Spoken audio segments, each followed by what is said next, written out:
Ninox. So, hi there, hi everyone, and welcome to the first webinar in 2024.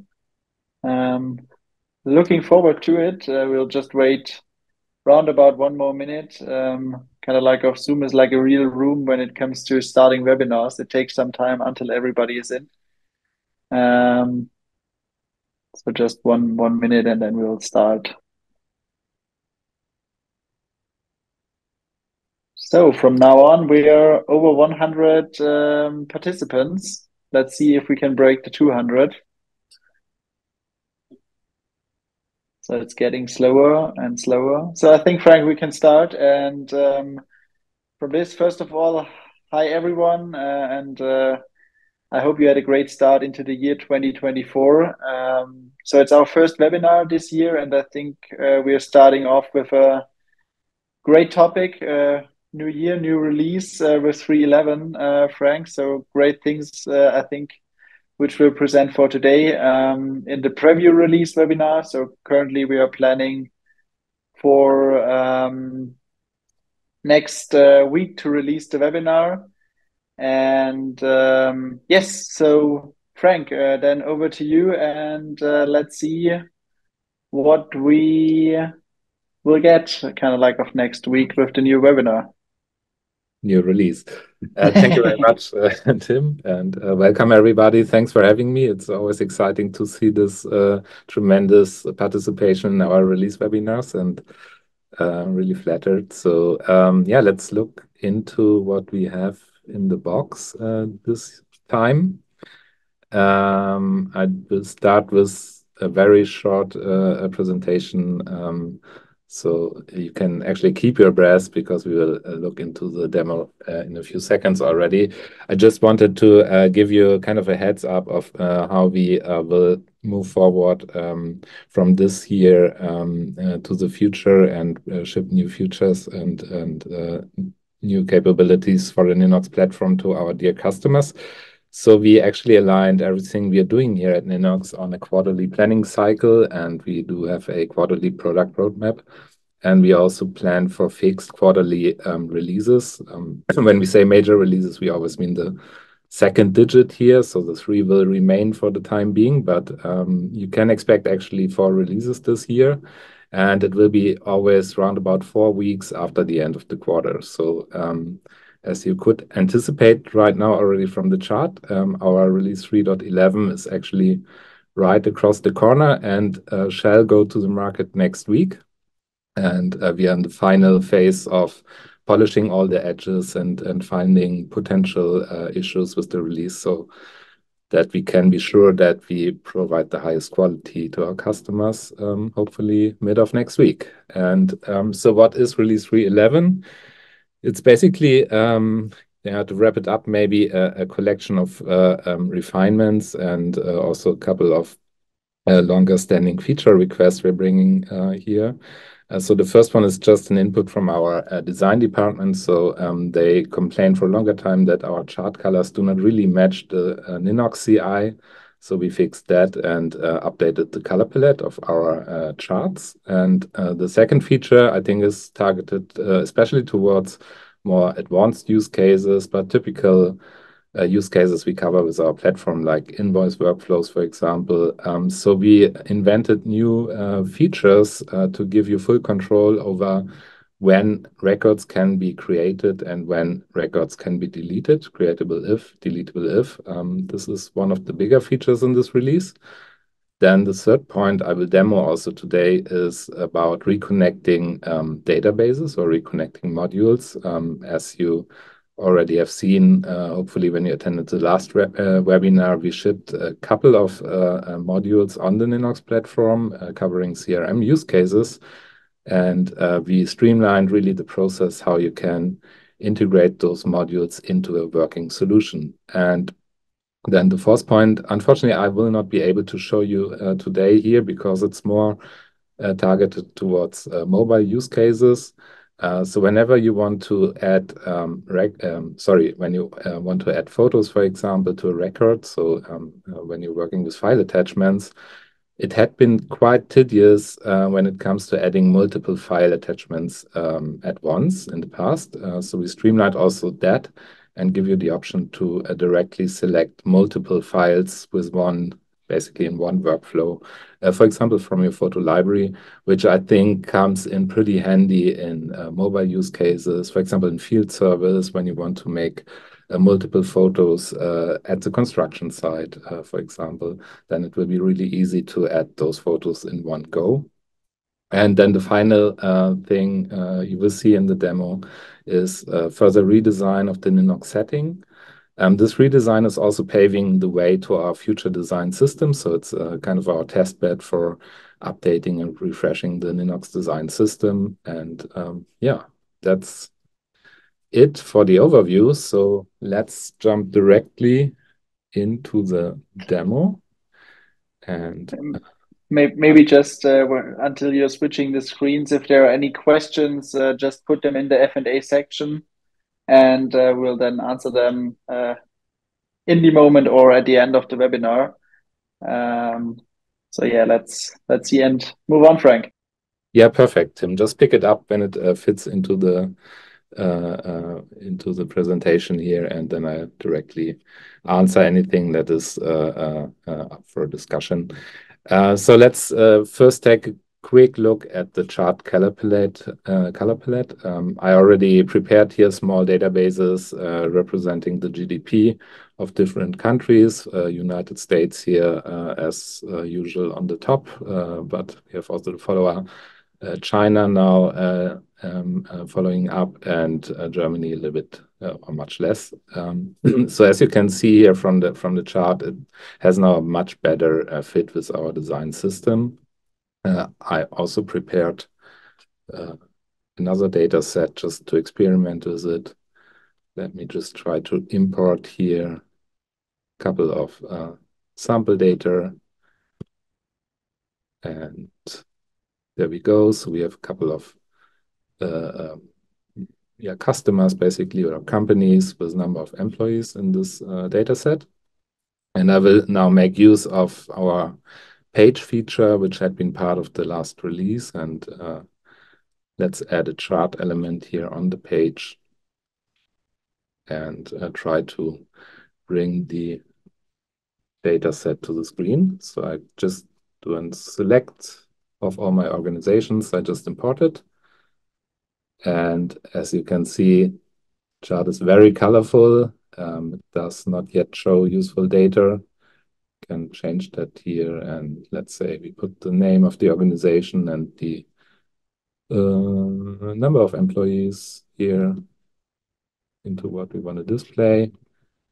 And obviously, this is not the best representation of the data set, but just to show the full color range we are automatically applying here. Of course, when I switch this to a more useful view, then we again have just one color.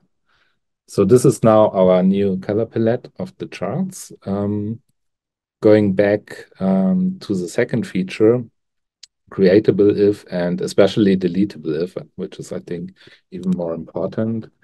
Let's assume that we have a simple invoicing system, and I'll just set it up from scratch. Of course, you could start with our template collection, but I will, just to illustrate it, set it up on the white blank sheet of paper. And what do we have? We have a table for invoices, and each invoice shall have an invoice number.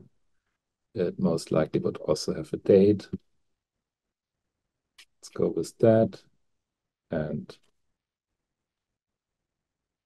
just enter some data here to illustrate it. Usually an invoice also has some status information. Yeah? So initially when I work on that invoice, I would also add, put it on a draft status. So let's take a choice field and call it status. And we will add something for draft. Do I find a nice icon here? Let's take this one. And then once it is kind of approved, then we send it out to our customer and it will be sent. And eventually it would be also paid. let's take also a work in progress icon and then a done icon. And yeah, of course, invoices, once they are sent out and arrive at our customer, they shall not be changed, but they shall also not be deleted. Yeah, for good accounting practices, we can never delete an invoice, basically. And this is now something I can represent with this new option. So you might already know we have very detailed possibilities to adjust what if a record can be read or if a record can be modified. But now with this new option, deletable if, I can also express that invoice shall be only deletable if the status is draft. And just to finalize my setup here, I will also put this as a required option. I will put draft as the default value for this field. And you see it's already complaining because we did not assign a status. So this one is in draft. Create another one. And it's also from today. And let's assume it's already sent out. So I will try not to delete this record. And the system complains. But the other one, I can still delete. So this is deletable if. You can really work on very detailed rules, basically take any data in your database into consideration. You can select from other tables and work with any relational data in order to figure out if a record shall be deletable or not. And the same holds also true for creatable if. So let's maybe put a subtable here with line items. I see also a lot of feedback here already coming into Zoom and lots of thumbs up and other hearts. Very nice. So let's put maybe a table for line items, very simple position and amount. So very simple setup. And let's format the amount as a currency.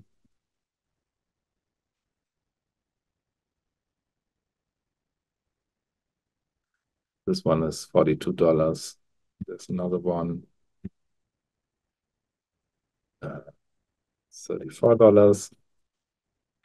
So of course, the question is also, shall I be able to, for example, duplicate or create a new record?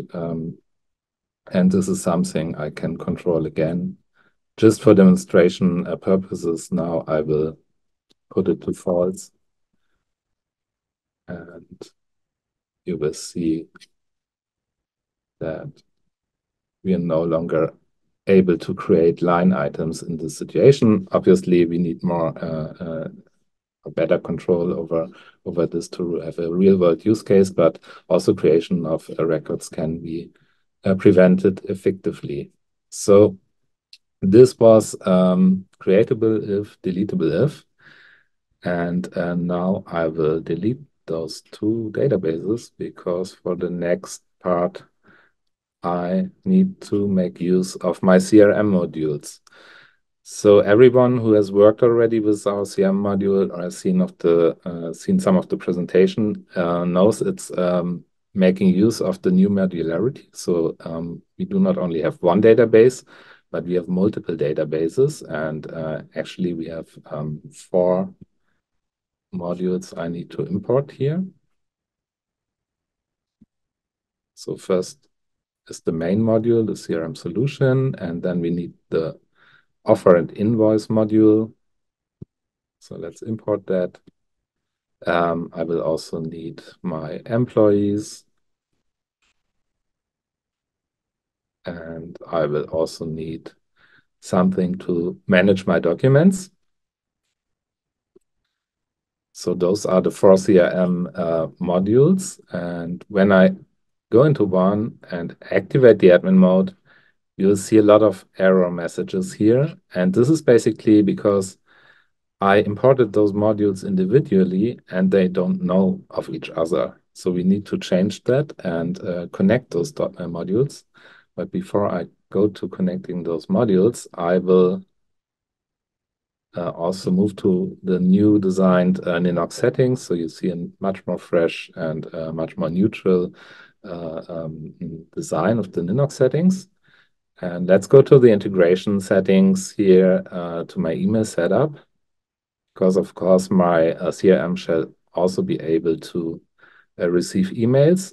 So what I will do is I will set up a mail hook for my team. So first of all, I select the workspace name, my team, and I just give it a simple name, let's say email.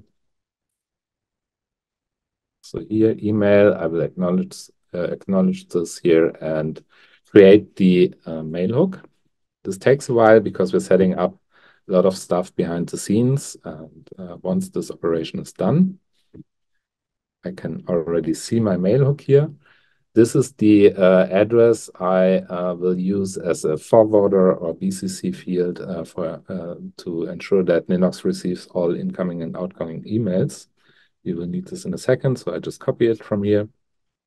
And you can see now my fifth module is also available, the email module, so I will be able to receive emails within the CRM once I have made sure that everything is connected properly.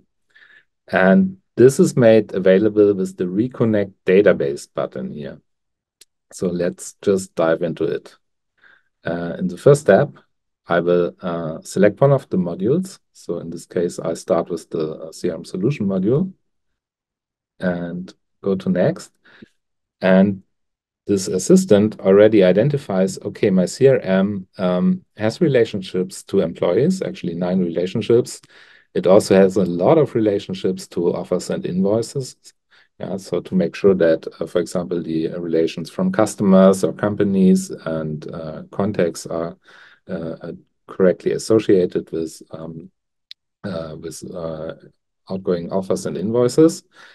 And of course, also we need the relations to our document management. And finally, we have a relationship to our email setup.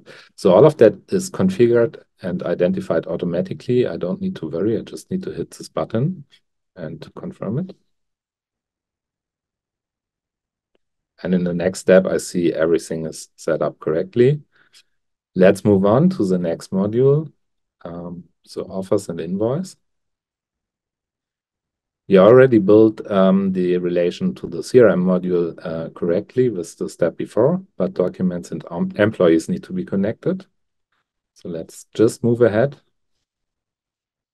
There we go. And I go just step by step through all the modules to make sure everything is set up correctly. This is already done, so I don't need to do anything. And I believe also the documents should be set up correctly already. So with just a couple of steps, I installed the complete CRM solutions, including all the modules we provide here. So let's now jump into it. Again, check, do we have any errors? And you see Ninox is no longer complaining. The CRM is basically readily set up.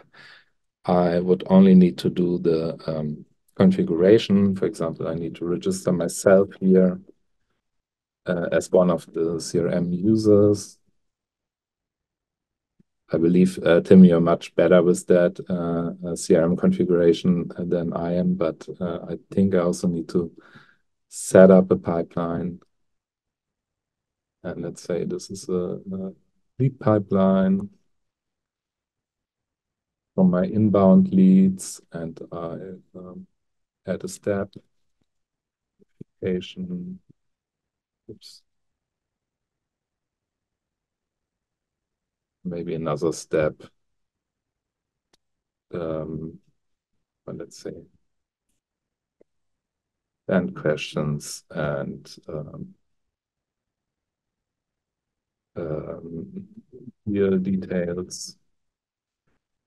So I can configure any pipeline here to really make the CRM match my company's workflow. in the best possible way. And now I will go to my board and see if I can actually get my first deal into the pipeline, or lead for that matter. So let's just write myself. And I put now this mail hook here as the BCC to the BCC field. Of course, if my email setup is completely done, I would just assign a forwarding rule in my email provider's configuration. And let's have an inquiry. Dear Ninox team, I'm interested in Ninox. That's Frank. So let's see if this works.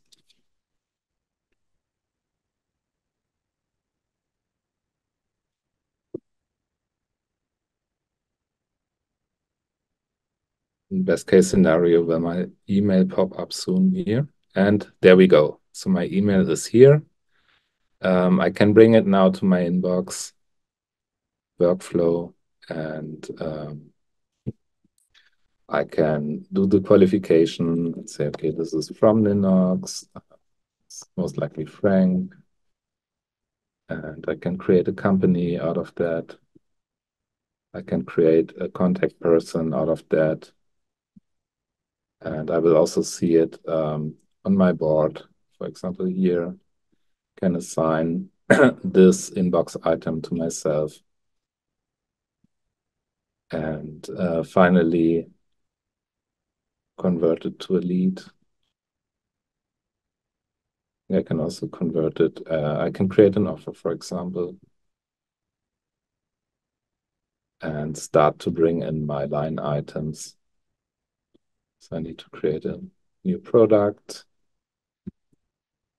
Linux Cloud. And let's say this is 120. And we have a quantity somewhere.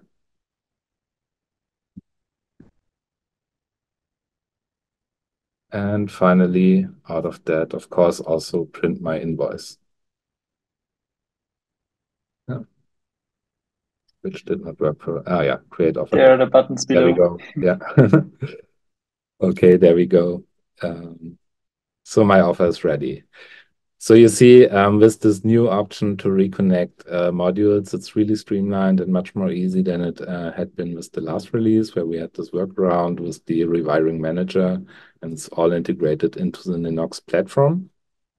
And the final part, just to skip through it again, the redesigned Ninox settings now, which is a much more streamlined look and feel. Also some nice options here, for example, to export all the data. I can work with my integrations. I can manage my mailhooks from here. So all of that in a much more modern look. So Tim, do we have any questions regarding the new features?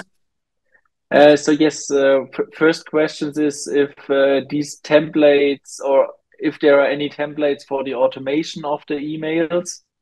And I think what you showed is already the answer with the Mailhook module combined with the CRM. And from this point on, like you can do in Linux, I think everything could be set up from automation perspective, like you want to configure it. Yes, exactly. Yeah, so the way how the email module is integrated into the CRM module, basically, you can see once it is installed here from this trigger. Yeah, so this trigger is utilizing the already in release 3.10 made available Duos database block. So it's going into the CRM solution module and creating the email record within that module, and creates the relationship also. And of course, you can think about any other type of business logic you want to, for example, trigger on incoming emails. So all of that will be actively executed once an email is received through the mail hook. Ninox.